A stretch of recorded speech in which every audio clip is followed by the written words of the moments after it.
নমস্কার, আমি সংযুক্তা। আপনারা দেখছেন ইউনিফ্লাই নিউজ বাংলা। আজকের বিশেষ খবর, ভোটের মধ্যেই নিয়োগ দুর্নীতি নিয়ে বড় ধাক্কা রাজ্যে। বাতিল করা হয়েছে প্রায় ২৫০০ চাকরি। এই বিষয়ে সাংবাদিকদের সামনে মন্তব্য রাখলেন সিপিআইএম লোকসভা প্রার্থী সুজন চক্রবর্তী। ২৫,৭৫৩ জনের চাকরি চলে গেল কোর্টের নির্দেশে। বাক কমিটি যখন নির্দিষ্টভাবে অভিযোগগুলোকে স্পষ্ট করেছিল, তখন থেকে সরকারের সতর্ক হওয়ার যথেষ্ট সুযোগ ছিল। সমস্ত ধরনের সুযোগ দেবার পরেও সরকার এবং এসএসসি সেই সুযোগটাকে ব্যবহার করেনি। তাদের কি দায়িত্ব ছিল? চাল আর কাকড়টাকে আলাদা করা।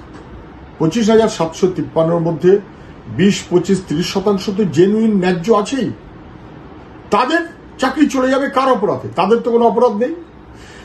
টাকার বিনিময়ে যাদের চাকরি দেওয়া হয়েছে তৃণমূল নেতাদের সুবিধার জন্য, লুট করার জন্য, তাদের অপরাধে জেনুইন যাদের চাকরি চলে গেল, আইনানুগভাবে তাদের চাকরি বহাল রাখার কি ব্যবস্থা হবে অবিলম্বে সরকারকে তা নির্দিষ্ট করতে হবে।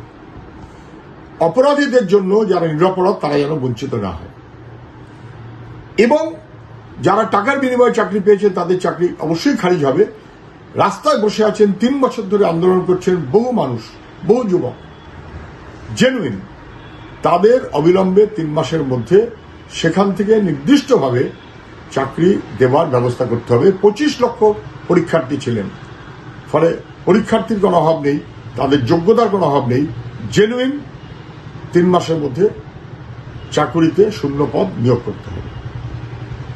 সাথে থাকুন, দেখতে থাকুন ইউনিফ্লাই নিউজ বাংলা। দেখা হচ্ছে পরের খবরে।